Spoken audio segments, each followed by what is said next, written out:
Boa tarde, boa noite, bom dia.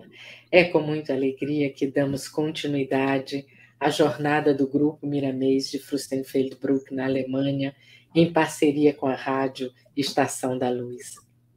Quero mais uma vez agradecer à Rádio Estação da Luz, na pessoa do Tavares, por nos ceder o espaço para este momento de reflexão e aprendizado.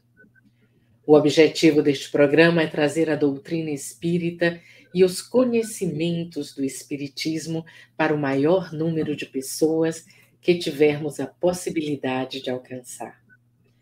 Desejo frisar que o programa será em português, mas caso haja alguém da língua alemã, por favor se identifique que será feita a tradução simultânea. Ich möchte betonen, dass das Programm in portugiesischer Sprache abgehalten wird. Aber sollte es jemand geben, der Deutsch spricht, weisen Sie sich bitte aus und wir werden eine simultânea Übersetzung vornehmen. Hoje vamos continuar a conversar sobre o capítulo 1 do Evangelho segundo o Espiritismo, mas hoje com o tema, com o item de número 8. E para falar conosco sobre este tema tão especial, temos duas convidadas mais que especiais. A nossa querida Fabiana Silvestre, uma espírita do Mato Grosso do Sul e uma médium exemplar. Bem-vinda, querida Fabiana. Nossa segunda convidada da noite é a querida Aster Matos, trabalhadora espírita da Casa do Caminho, pronto atendimento em Salvador, Bahia. Gente, que coisa abençoada que é essa internet. Alemanha, Munique, sul da Alemanha, Salvador, Bahia, Mato Grosso do Sul, podemos nos encontrar aqui e fora, todos vocês que estão nos ouvindo, mundo afora, é uma bênção que devemos agradecer ao nosso Deus maior. Bom, eu gostaria de pedir à querida Fabiana para nos fazer uma leitura edificante. Olá, muito boa tarde, Sheila, Aster e a todos que estão conosco nessa tarde aqui no Brasil e noite aí para vocês na Alemanha.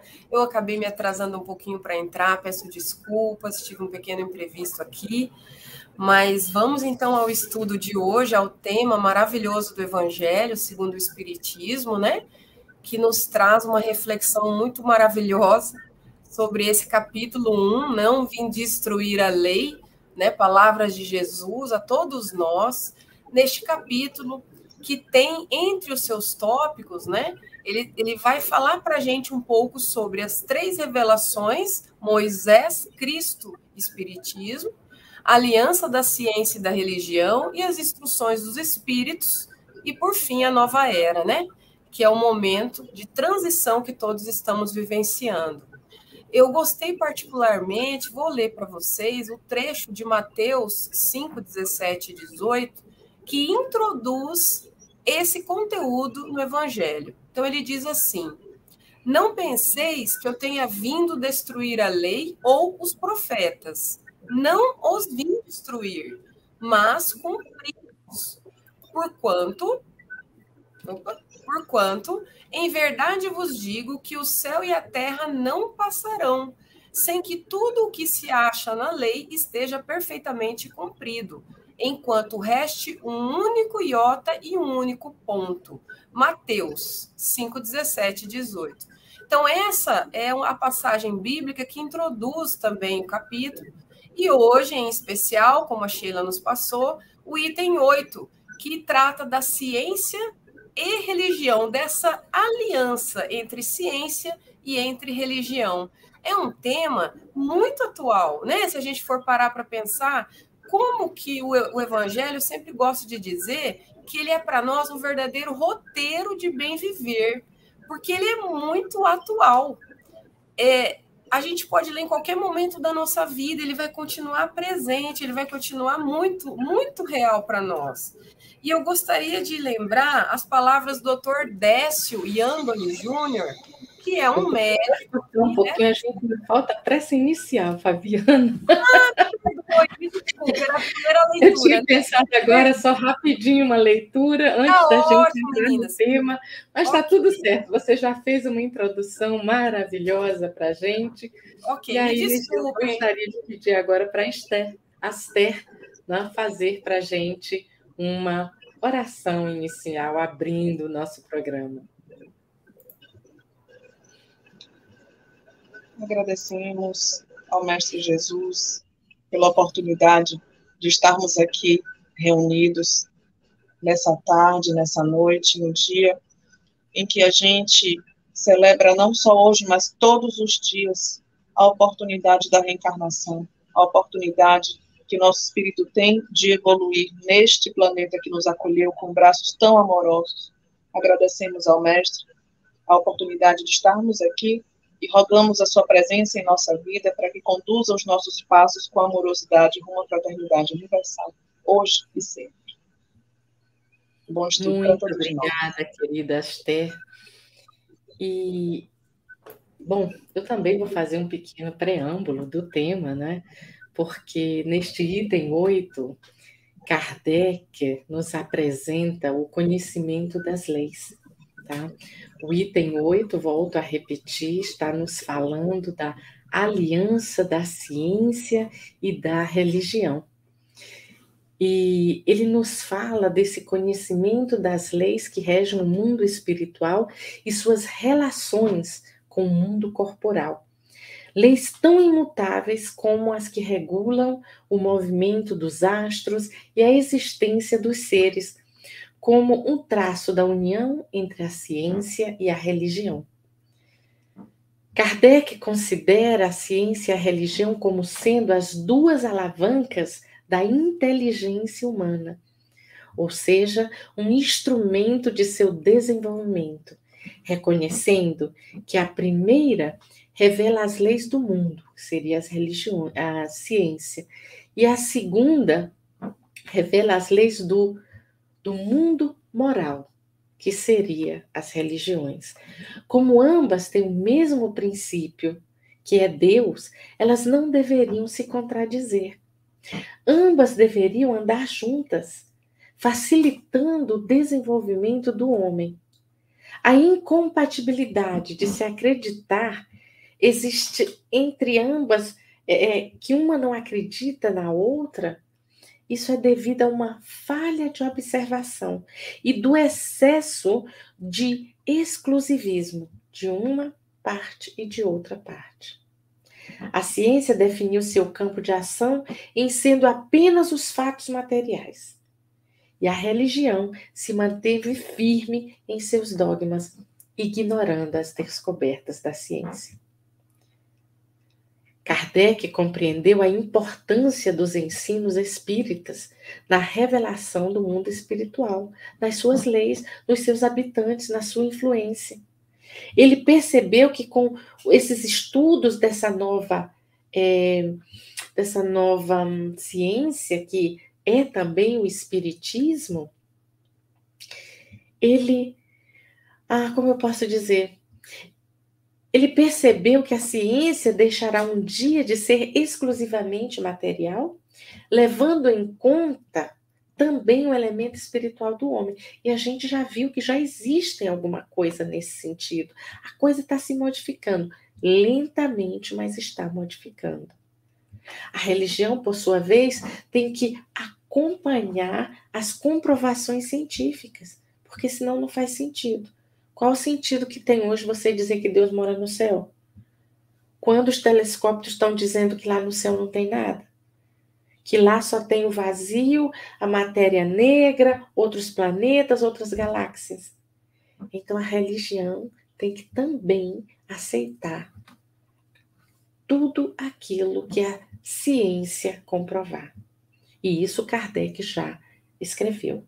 Em vez de acreditar nele, acreditando se alguma coisa do que ele falou, a ciência provar o contrário, a gente tem que acoplar no espiritismo. Mas até hoje, Kardec não foi desmentido em nenhum ponto. O contrário acontece.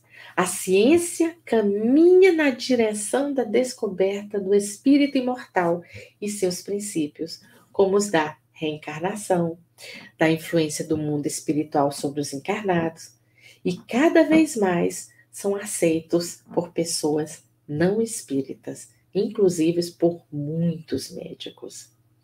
Então, dentro deste contexto, o Espiritismo responde muitas perguntas, e entre estas se encontram as que hoje no programa temos a intenção de jogar uma pequena luz sobre elas, sem o desejo de esgotar o tema, o que nos seria impossível na única hora que temos à nossa disposição. E as perguntas são: é-nos possível conciliar a fé com a razão? É viável é viável a união da ciência com a religião? E para responder essas perguntas, eu passo agora a palavra para as duas queridíssimas que eu tenho o prazer de estar com elas hoje aqui nesse programa. Salvador e Mato Grosso do Sul vão trazer luz para a gente. Fiquem à vontade, queridas. Quem deseja começar, pode começar. A Aster se pronunciou. Sim, vamos. Eu gosto muito do conceito das palavras mesmo, né? Porque aliança quer dizer casamento.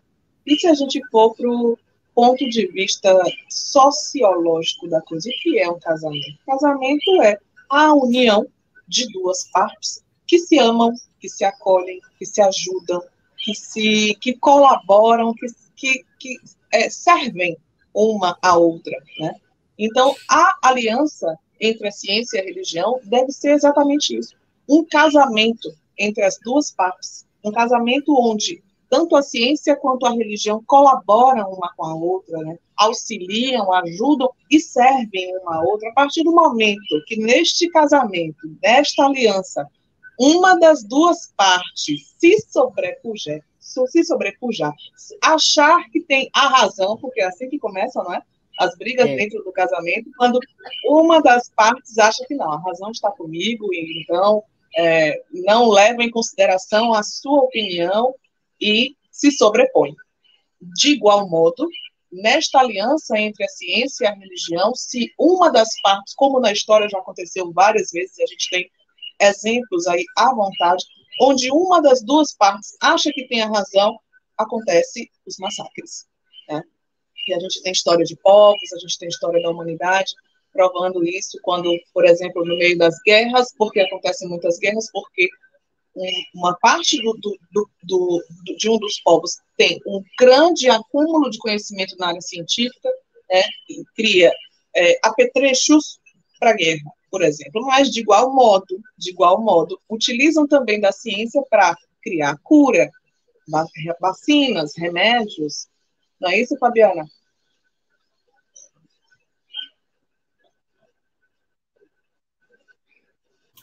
Perfeitamente, Aster. Nossa, belíssimas suas palavras, é verdade. Eu percebo da mesma maneira que a ciência e a religião, já como nos disse Kardec, né, que a fé inabalável é justamente aquela que conseguiria enfrentar, né, estar frente a frente, digamos assim, né, com a razão em todas as épocas da humanidade. Então, ele não disse que seria só naquele momento, só daquela forma. Então, ele disse que iria se encontrar com a razão em todos os momentos da humanidade. Por isso que eu sempre acho interessante, né, como o Evangelho se mostra para nós, na vida prática para nós, né? Um verdadeiro roteiro mesmo, porque é do dia a dia. Não é algo que está distante, como muitas vezes em outros tempos a gente via ao longo da história das religiões, das crenças, até mesmo antes mesmo do cristianismo, quando né, nós tínhamos o paganismo,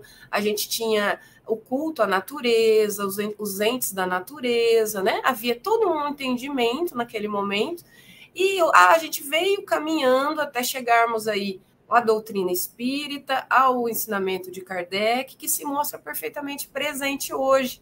Então, a gente observa que até aquilo que os nossos antepassados lá atrás, eles já entendiam como uma sabedoria, a sabedoria, por exemplo, da natureza, hoje a ciência vem comprovar. Então, hoje a gente tem a fitoterapia, a gente tem a homeopatia, né? A gente tem N possibilidades, algumas ainda em estudo, né? A própria Amazônia, ela é um celeiro vasto de oportunidades de estudo ainda inexplorados. Então, a gente está num caminho belíssimo a ser percorrido, de inúmeras oportunidades. E o que é isso, né?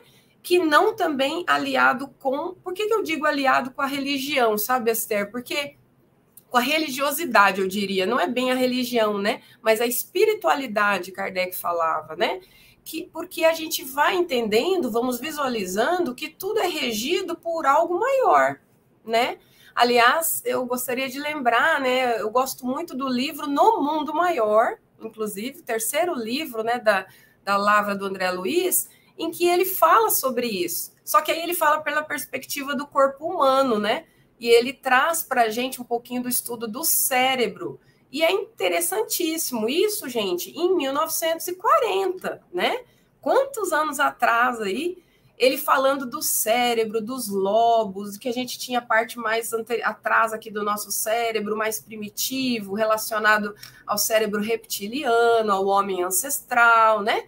Depois a outra área do cérebro mais aqui, né, desenvolvida, os lobos frontais, que é onde a área que nós trabalhamos mais hoje, que já está comprovadamente, né, associada com as atitudes mais altruístas. Então, a gente começa a ver que a ciência está trazendo comprovações, né, de entendimentos, né, que até então eram considerados místicos, eram considerados assim até sobrenaturais. A gente está vendo que são naturais, né? O que vocês acham? Exato. Você me lembrou André Luiz, e no livro Entre Dois Mundos, ele também comenta sobre a aliança da ciência e da religião, quando ele fala que, ao examinar uma molécula de hidrogênio, um átomo de hidrogênio, a união, a atração que se dá entre os prótons e nêutrons é a mesma lei de atração da lei de amor que nos une uns aos outros. Né? E quando a gente percebe que essa lei de atração é igual, que ela é regida pelas mesmas leis naturais, a gente vê de onde viemos, né? Tanto os prótons, os nêutrons, os átomos e nós espíritos, porque é o que nós somos e precisamos nos reconhecer desse modo, somos regidos pela lei de amor, que é a lei do mesmo Criador, que é uma lei divina. Então, se a gente for retomando o pensamento, a gente vai perceber que todo o arcabouço científico que rege as leis materiais, quanto religioso que rege as leis morais, elas têm a mesma fonte, que é uma fonte divina. Então, não pode haver contradição. Não é possível haver contradição entre a ciência e a religião. Em algum momento isso vai ficar claro. Ainda a gente não consegue perceber, a gente vê muita dicotomia, porque ainda há o ego, né, de quem tem todo o conhecimento científico e repele o conhecimento religioso, moral, e de quem basta o conhecimento religioso e exclui o conhecimento científico, como se fossem coisas opostas, mas não são opostas. Ao contrário, elas são regidas pela mesma lei divina, que vem de Deus. As duas vêm. E não há oposição. E é bom e engraçado como o espiritismo ele nasce de uma lucidez imensa, né? ele se localiza e se finca na razão desde o início. E Kardec, ele foi um cientista, e não poderia ser diferente um cientista para iniciar uma filosofia, ciência e religião, porque ele aplica ao espiritismo o método científico. E quando ele faz a mesma pergunta para vários médiuns no mundo inteiro, e tem de vários lugares do planeta a mesma resposta em momentos diferentes, o que é isso para a ciência? É criar um método científico que, quando reproduzido nas mesmas condições por outra pessoa, vai dar o mesmo resultado. Isso é ciência. Isso é aplicar um método que qualquer outra pessoa vai chegar naquele resultado. E fazendo isso, Kardec nos traz a segurança de que nós estamos lidando com verdades, que nós estamos lidando com verdades universais e aliando realmente o nosso conhecimento científico, filosófico e religioso na razão, porque a gente não vai conseguir se contradizer em momento nenhum. Inclusive, o bom do Espiritismo, uma das maravilhas que o Espiritismo nos traz é de não ser fundamentalista, de não ser dogmático. A partir do momento em que surgiu um dogma no Espiritismo, já não é mais dogma, porque a gente se fundamenta na ciência. E se aquilo não pode ser provado, se aquilo não foi dito por outras pessoas, se a gente não consegue conceber aquilo de outros modos, já há dúvidas. A gente já coloca, já resguarda como dúvidas. Né? E não tem nada que não pode ser diferente. Né? A gente identifica a ciência religiosa como uma possibilidade de ser ainda observada. Né? Então, se alguém conseguir provar novamente que há alguma incompatibilidade dentro do Espiritismo, a gente vai parar para ouvir como é, qual foi o método que você utilizou, quais as razões por onde você está enxergando isso, que pode ser que a gente não esteja enxergando. Então, isso é ciência espírita, né? É lidar desse modo. E isso é a chave para a fraternidade, né? Porque se a fraternidade fosse a todo ponto e parasse no diálogo religioso, não seria fraternidade, não é? Verdade. Nossa, verdade. Interessante a gente lembrar, né, que desde o princípio eu sempre me perguntei, né, que interessante, o Kardec não era um religioso, né? Ele era um pedagogo, ele era um cientista. A gente poderia dizer, imagina a gente lá naquela época, poderíamos até chamá-lo de materialista num primeiro momento, assim, de forma muito, né, rudimentar, muito rasa. Aí eu pensava sempre, mas que interessante ele trazer para a gente essa beleza, né, que é esse conhecimento da vida espiritual. E a maneira como ele desenhou, como ele fez esse método, como você explicou, Esther, para a gente, eu acho de uma sabedoria incrível e inegável até do ponto de vista científico. Eu já conversei com vários amigos e que as pessoas assim questionam um pouco as várias obras, né? Mas aí quando eu falo do Livro dos Espíritos, e aí eu comento, você sabia como é que esse livro foi escrito? Olha, esse livro foi escrito assim. Aí eu conto o que você falou pra gente aqui, Esther. E as pessoas comentam assim, mas foi assim mesmo? Foi assim que foi escrito. Até a minha sobrinha, recentemente, de 16 anos, e eu estou tentando que ela goste de ler, né? Porque ler é uma paixão para mim, né? Então eu quero que todo mundo goste de ler, né? E aí eu falei, mas olha, esse livro tem uma peculiaridade, foi escrito assim. E aí ela se interessou muito, ela falou, tia, eu quero ler esse livro, porque como é que pode? Perguntas e respostas, e como é que pode uma pessoa aqui trazer uma verdade ou uma frase que está em consonância com um grupo de uma outra região, de um outro ambiente e tal? Aquilo intrigou.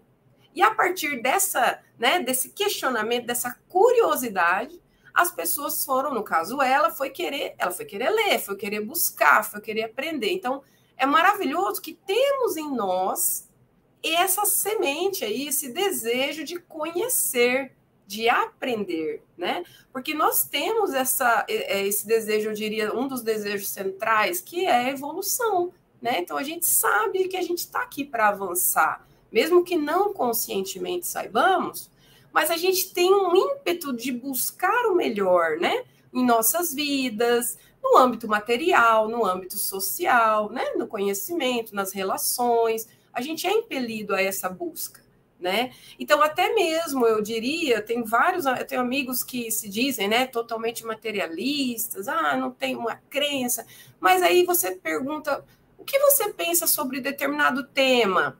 E aí você vê que a pessoa, muitas vezes, ela tem uma crença perfeitamente alinhada com o que a gente está aprendendo aqui, com o que André Luiz trouxe, com o que Chico Xavier colocou, com o que Kardec também trouxe. É uma questão, muitas vezes, de nomenclatura. Então, quando você começou, Aster, falando da linguagem, é algo que me chama muito atenção, sabe? Eu gosto muito desse tema. O tema da linguagem, da semiótica, dos simbolismos, né, das palavras. E a gente observa que, por exemplo, quando você disse para a gente assim, né? Porque tudo é regido por uma ordem divina, a gente fala Deus, né? Mas aí tem pessoas que falam Zambi.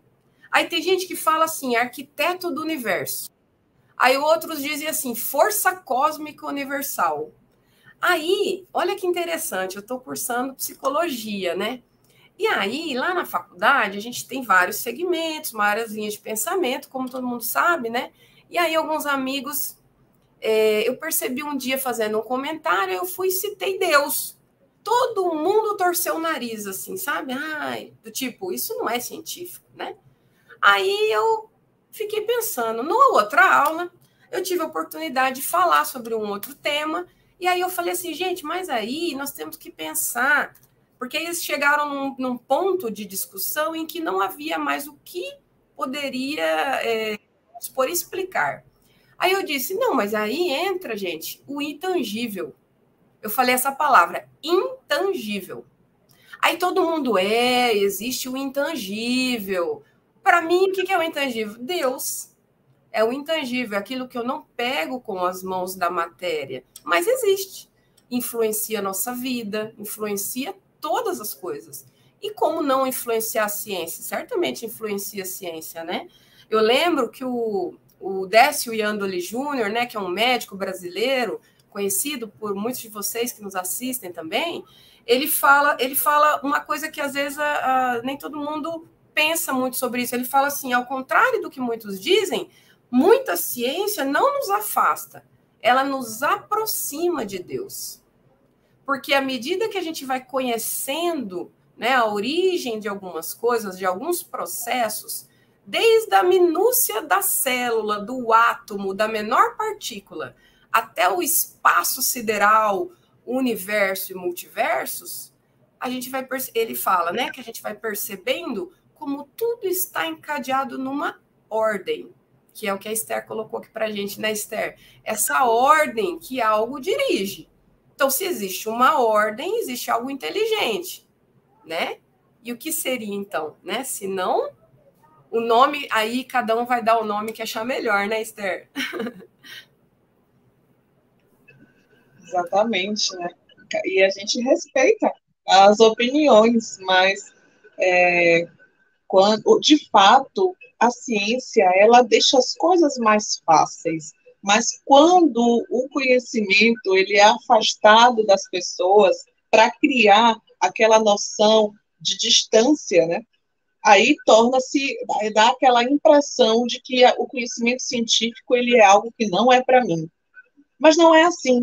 Quando a gente desbrava a evangelização infantil, que é um desafio imenso para qualquer espírito, a gente se depara com algumas questões que a gente precisa desenvolver em nós, que é a capacidade de explicar o que a gente acredita ser inexplicável para crianças que ainda não têm condição de compreender o conhecimento como nós, que não lê o livro dos Espíritos, que não vai ler ainda o Evangelho segundo o Espiritismo, que tem 2 anos, 3 anos.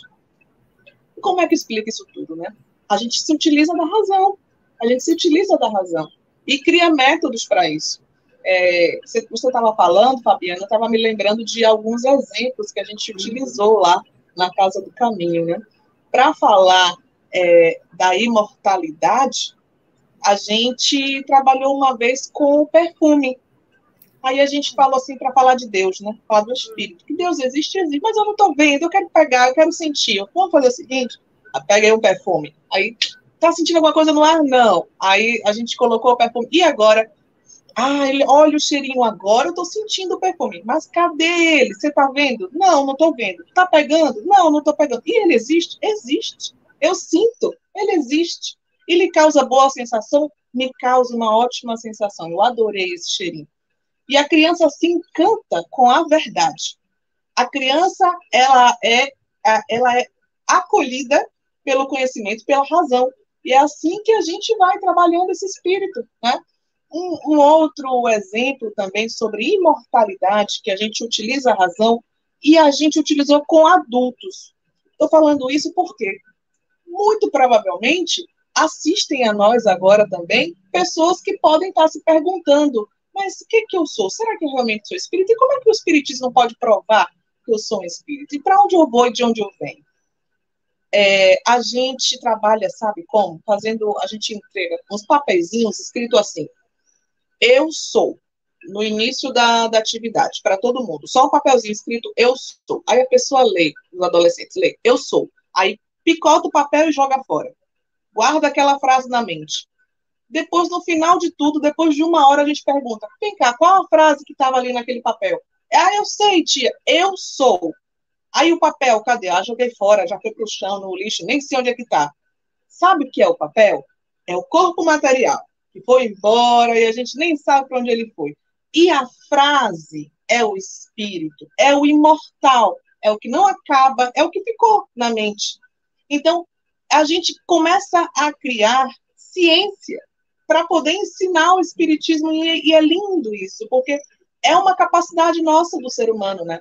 De usar a nossa inteligência, usar esse arcabouço de moralidade, filosofia, religião que o espiritismo nos propõe em prol do progresso, né? E o progresso, ele é coletivo. A gente está caminhando para um mundo de regeneração, e o progresso é coletivo. Todas essas ideias de como esclarecer as coisas, né, para todo mundo, tornar o conhecimento espírita, que é um conhecimento científico, que pode parecer, de início, bastante difícil, de forma palpável, e para todo mundo, em todas as condições de assimilação, é um trabalho de caridade.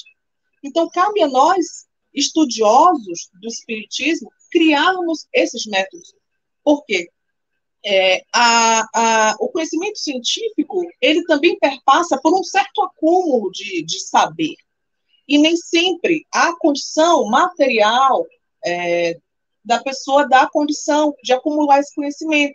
Às vezes falta livro, falta escola, falta cultura, falta várias formas de acesso à informação que dificulta o próprio raciocínio.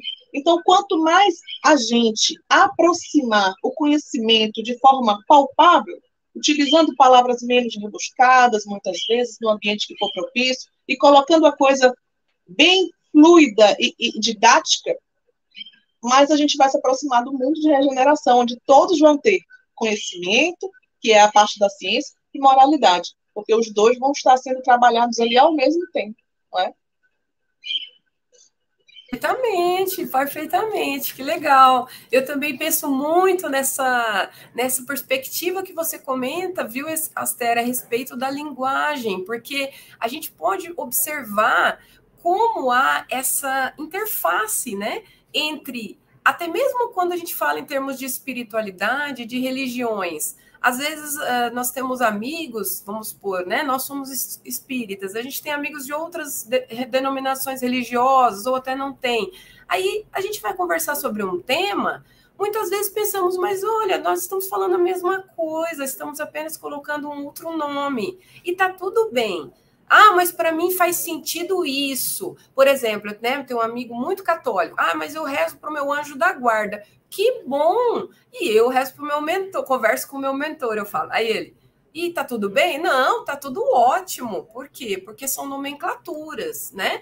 Que aqui são mutáveis ao longo da história da humanidade. Então, vamos imaginar ao tempo de Jesus, né? Os costumes da época, né? A cultura da época, e não só da época, mas da região em que ele estava inserido, né? Em que ele viveu. Então, tinha todo um aspecto regional, né? Você vê o nosso próprio Brasil. Eu estou aqui em Mato Grosso do Sul, você está em Salvador, a Sheila está na Alemanha. Então, quer dizer, cada lugar tem a sua característica, né? Você vai ter uma comida típica, você vai ter um idioma específico, às vezes mais de um idioma, um dialeto, algo assim, né? Mas nós estamos trabalhando na universalidade do conhecimento. E, para mim, né, a ciência, ela vem também trazer isso, embora ela traga os métodos científicos, que eles precisam sim ter os seus parâmetros, justamente para serem aceitos, referendados, né, que é o que Kardec fez quando ele foi escrever o Livro dos Espíritos, a partir da metodologia, né, que você colocou para a gente, Esther. Então, a gente sabe que precisa ter a metodologia para que aquele conhecimento seja validado, mas ao ser transmitido, ele vai se modificando em função dessas características de cada ambiente, né? Então, a gente tem os estudos comprovando hoje, por exemplo, muito do que André Luiz trouxe ao longo da série, né, de obras, e só que cada profissional, cada cientista vai apresentar de uma forma. Então, eu gosto muito de acompanhar o Dr. Décio, porque eu acho que ele consegue trazer para a gente de um jeito assim mais simples, sabe? Uma coisa bem do nosso cotidiano, aquilo que é extremamente científico, rebuscado. Então, ele até comentou, assim, um outro dia eu conversei com ele, e eu anotei, porque eu achei muito interessante, que ele falou assim, ele falou que faz nas faculdades, palestras, aí ele fala sobre reencarnação, sobre alma, sobre espírito, sobre perispírito, para estudantes de medicina, de enfermagem. Aí eu falei, mas doutor, e aí, como é que é isso? Aí ele falou, não, mas é assim, ó, aí eu até anotei, porque ele fala assim, ó, eu não falo reencarnação, eu falo, olha o nome, eu nem sei dizer isso, palingenesia é o termo, palingenesia é um termo aí científico. Alma e espírito, ele não fala, ele fala metasistema. Aí eu falei, e o perispírito? Aí ele falou, a gente usa o termo campo biomórfico. Aí eu até estou lendo o livro dele que se chama Da Alma ao Corpo Físico, que é justamente isso. Então ele fala assim, gente, é o que está na obra do André Luiz, só que assim, agora a ciência começa a ir comprovando, e muitas vezes por meio de cientistas que são extremamente materialistas, eles assim se denominam, né? Se autodenominam materialistas. E eles vão lá, fazem um estudo, comprovam algo, e aí o Dr. Décio fala, pois é, interessante o que o senhor comprovou. Só que isso está aqui no livro, por exemplo, vou dar um exemplo para vocês, no livro No Mundo Maior, né? Que o André Luiz traz para a gente algumas reflexões a respeito, especialmente do cérebro, isso em 1930, 1940, através do Chico Xavier, e até o Dr. Décio comentou assim, olha, nesse livro No Mundo Maior, que ele fala do cérebro, ele traz uma reflexão a respeito do que cada área do nosso cérebro representa. Então, onde estariam as lembranças, né? O nosso homem o homem velho, que a gente fala, né? Que seria o homem primitivo. O hoje, que é o que somos hoje, a nossa disposição de fazer diferente, de fazer melhor. E o lobo frontal ligado às atividades mais altruístas, que é a nossa disposição de se doar, de fazer a caridade, de agir no bem. E aí, ele conta, gente, só para mostrar para vocês que ele conta um caso, vou até colocar aqui só rapidinho. Ele fala no livro, ó, ele fala das 3 partes, então, do cérebro, e aí um pesquisador, que é o professor João Ascenso, que o Dr. Décio teve a oportunidade de conhecer, né? O pesquisador João Ascenso, psicólogo e pesquisador do Rio de Janeiro, estudou em Londres, né? E aí ele fez uma correlação da obra No Mundo Maior com os estudos que foram realizados por outros pesquisadores americanos, né? E o que eles comprovaram? Eles comprovaram que quando uma pessoa... quando nós temos uma atividade altruísta, por exemplo, eu fiz uma boa ação, né? Uma coisa simples, ele falou, olha, você... deu bom dia para uma pessoa que você não conhece.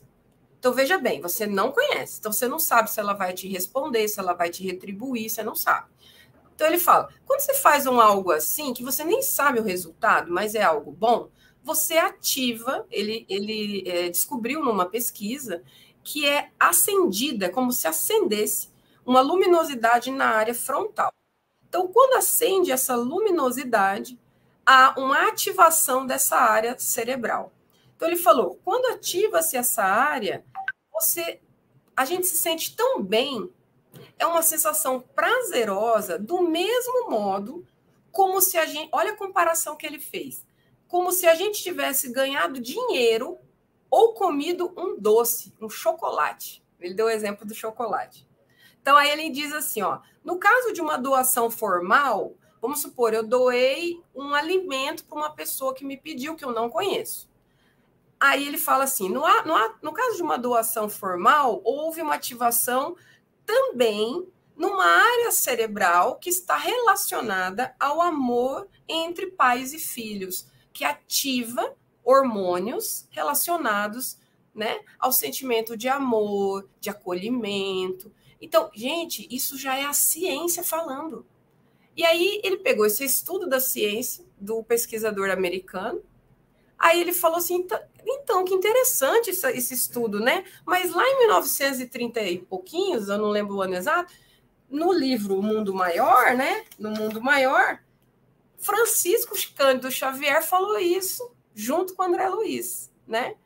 E olha que legal, agora a gente tem um cientista falando, né? Que nem conhecia o espiritismo. Então, essa pessoa não conhecia o espiritismo. Fez a pesquisa, chegou nesse estudo. Aí eles fizeram, na década de 40, alguns anos depois, sabe, Aster, que a obra No Mundo Maior tinha sido escrito, ele conta de uma pesquisa que reuniram um grupo de pessoas e falaram para ela, vocês vão fazer uma doação para uma instituição de caridade, qual vocês quiserem, né? Aí eles pegaram essas pessoas, elas escolheram a instituição, fizeram a doação do valor que elas quiseram. Logo em seguida, eles fizeram submeteram as pessoas a um exame de ressonância magnética. Aí, nesse exame, depois eu posso mandar o link para a Sheila dessa matéria que eu estou lendo, que conta isso, né? Estou lendo alguns trechinhos. Aí ele fala assim, olha, quando a pessoa fez isso, fizeram o exame de ressonância algum tempinho depois, foi um ambiente controlado, ou seja, um método científico, né? Observou-se que essa parte frontal do nosso cérebro anterior, ela foi ativada, que é uma área relacionada aos sentimentos mais nobres do ser humano. Aí esse professor que eu comentei com vocês, ele disse, olha o que ele falou, é o que São Francisco já nos propôs quando disse, é dando que se recebe. Então, a frase da oração, é dando que se recebe, está comprovada cientificamente. E a gente sente no nosso corpo, os benefícios de fazer atos de amor, de caridade, né, de praticar a caridade. Agradecer ao doutor Décio, porque eu acho que eu vou incluir na minha dieta uma nova forma de deixar o chocolate substituir por caridade, mais caridade. Você foi falando, Fabiana, eu me lembrei de um fato que aconteceu aqui com um médium daqui de Salvador, um dirigente espírita, ele é médico, e ele foi para o ambulatório, lá chegando, o paciente estava um pouco agitado, e ninguém queria atender aquele paciente, e não queria usar medicação também. Aí, ele sempre muito atencioso, doutor, vai lá ver ele, que eu não quero, ninguém quer entrar lá para falar com ele, que ele está muito agitado. Quando ele chegou, conversando com o paciente, ele percebeu que aquele paciente era um médium, estava mediunizado e que tinha um espírito ali conversando, era outra pessoa. E ele fez doutrinação. Ele começou a conversar. Como é o seu nome? O que você gostaria aqui? Qual a sua pretensão? E foi conversando. E aí todo mundo olhando para ele, dizendo, doutor, é o senhor que está maluco?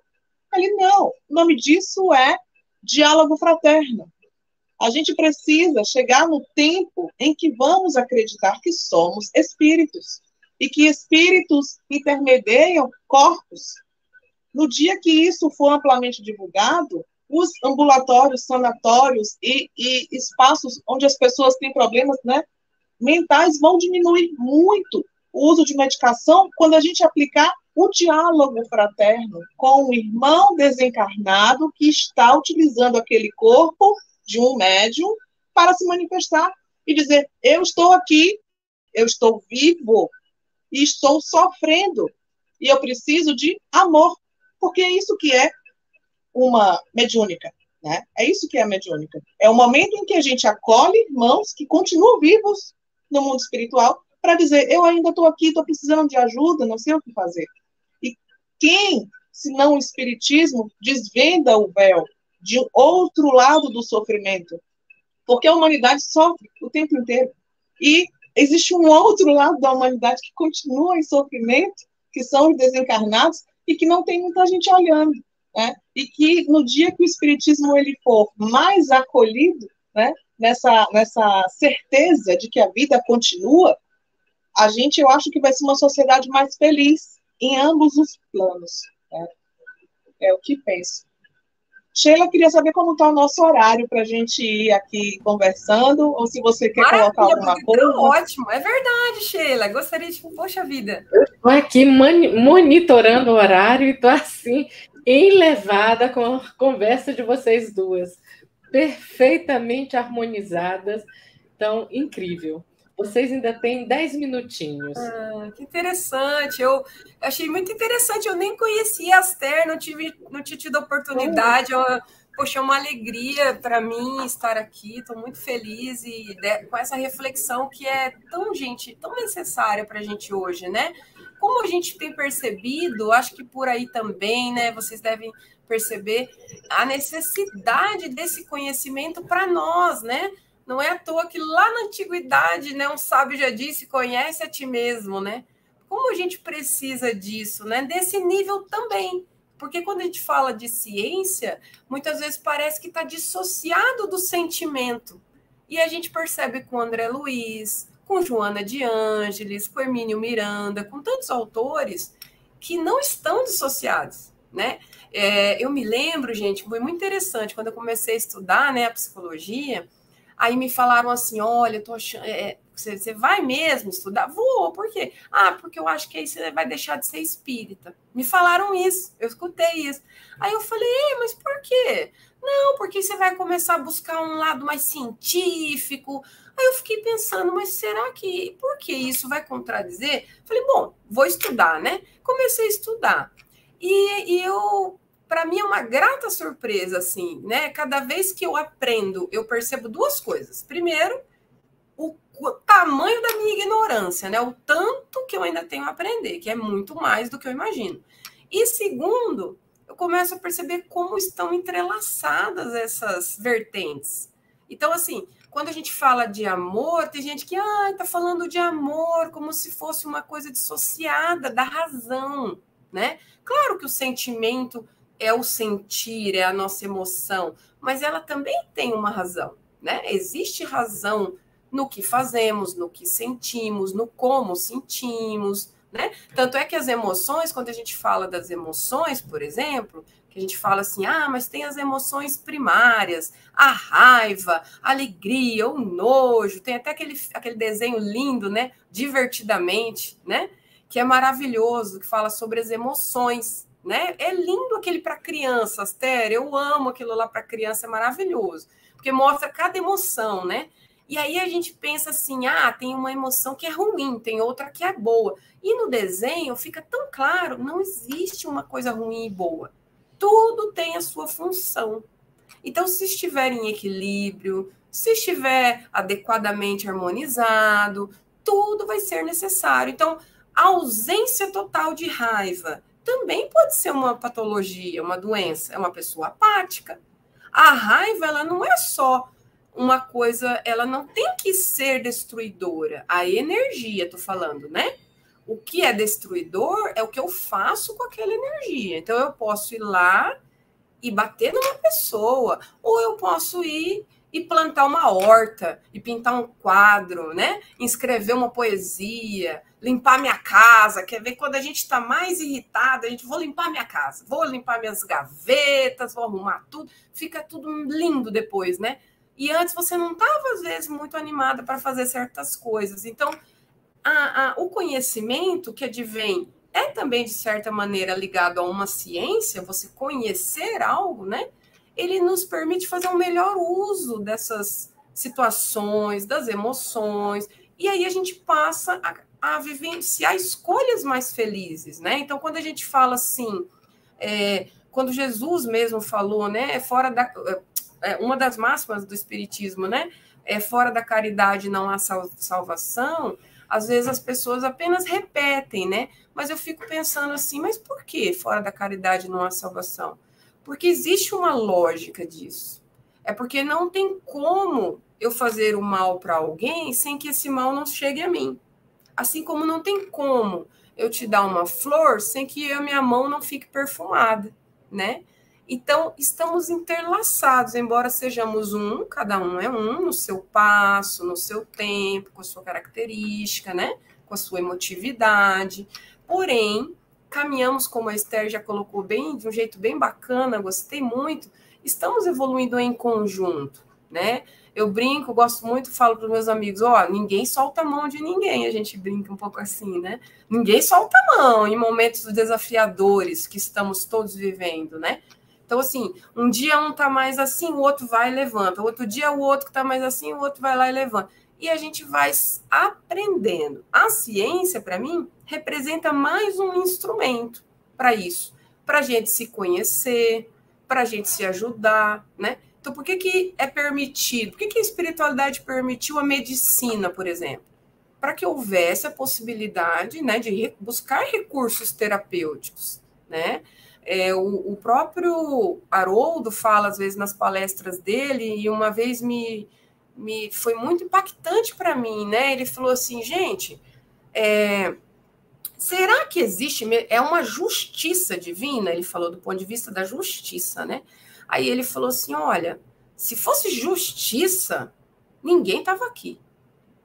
Então, assim, é misericórdia, é justiça de misericórdia.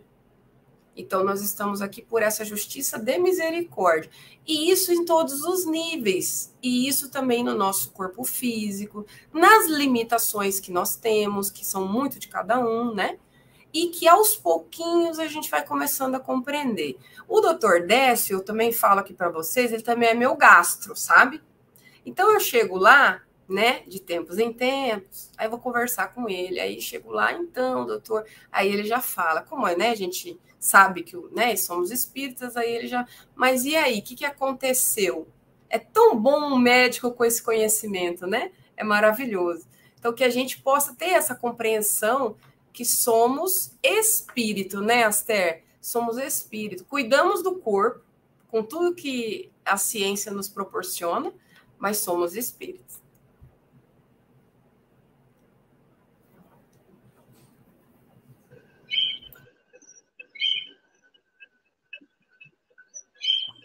Bom, meninas, então já temos 53 minutos de programa. Olha só, gente, o tempo passa tão rápido. Quando a conversa é boa, como eu sempre digo, a gente, querendo ou não, o tempo voa, não é? E eu quero agradecer a vocês por essa hora de chuva de conhecimentos.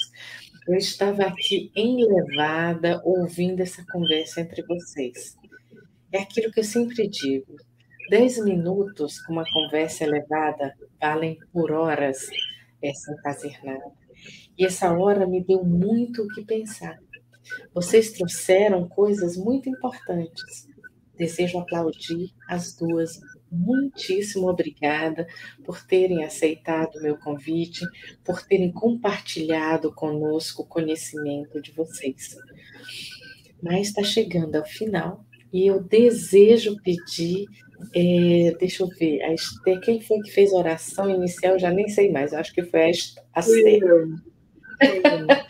Então, eu gostaria de pedir para a Esther fazer para a gente as considerações finais dela, depois a Fabiana vai fazer a nossa oração final e a gente vai se encontrar na próxima semana, onde nós vamos trazer para vocês o Livro dos Espíritos, a pergunta 10 até a 13, Atributos da Divindade. Então, agradeço a cada um de vocês E peço agora para a Aster fazer suas considerações finais, e depois da prece a gente ainda vai ter o nosso passe virtual, e até a próxima semana. Muito obrigada a cada um de vocês que estiveram conosco hoje. Eu gostaria de agradecer o convite, agradecer a Sheila, a Rádio Estação da Luz, a Fabiana pela companhia e por todos os esclarecimentos que foram colocados de forma tão suave e amorosa. E assim que a gente realmente saia com a certeza de que a gente é imortal. Porque a grande novidade que o Espiritismo traz não é só falar sobre as leis de amor, mas é a revelação da imortalidade. Porque se Jesus tivesse traçado os 33 anos dele falando de amor e não tivesse voltado no terceiro dia, nós não estaríamos aqui falando de amor por conta do Cristo. Então, é o retorno, é a imortalidade que faz com que a gente se reconheça filho de Deus. Porque ser filho de Deus é ter imortalidade e capacidade de amar. Essas duas coisas nos reconhecem como filho de Deus. E que a gente consiga cada vez mais espalhar essa notícia linda de que Jesus vive e de que os imortais continuam vivos do outro plano também. Agradeço a todos. Ai, muito obrigada. Final também de ouro. Maravilhoso, maravilhoso. Sheila, muito obrigada pelo convite. Aster, também agradeço. Foi um prazer te conhecer. Espero que a gente possa ter outras oportunidades. Me desculpe mais uma vez o atraso. Eu expliquei para a Sheila ali a questão. Mas eu gostaria de lembrar, né, já encerrando com a nossa prece, que, como disse Leon Denis, né, o Espiritismo ele não é uma religião do futuro, né? Ele é o futuro das religiões. Ele é a concentração de uma espiritualidade universal. Então, que nós possamos mentalizar o nosso Mestre Jesus neste momento, nosso querido irmão maior, nosso querido amigo, nosso irmão mais velho. Agradecemos, querido Mestre, querido Jesus, por esta oportunidade, por teus ensinamentos maravilhosos, exemplificados na carne e demonstrados para nós como possíveis no nosso cotidiano, que possamos, em cada dia, fazermos uso de cada um desses ensinamentos para a nossa vida prática, para o nosso hoje, no cadinho que nos é possível, e levar a cada coração que de nós se achegar um pouquinho, uma gotinha do seu amor, que sejamos essa fagulha divina, essa esperança renovada e esse amor que transcende em todos os ambientes. Permaneça conosco, querido Mestre, abençoando os nossos lares, os nossos familiares, aqueles a quem mentalizamos hoje e que tanto necessitam também, que possam receber desta luz hoje e sempre. Que assim seja. Graças a Deus. Muito obrigada, meninas. Foi maravilhoso. Vocês foram incríveis. Muitíssimo obrigada. Foi, assim, uma noite de muitas bênçãos. Eu acho que as palavras de vocês tocaram não somente o meu coração, mas o coração de cada um dos nossos ouvintes. E só tenho a agradecer a disponibilidade que vocês tiveram de estar com a gente hoje. Gratidão. Gratidão. Um abraço, meninas.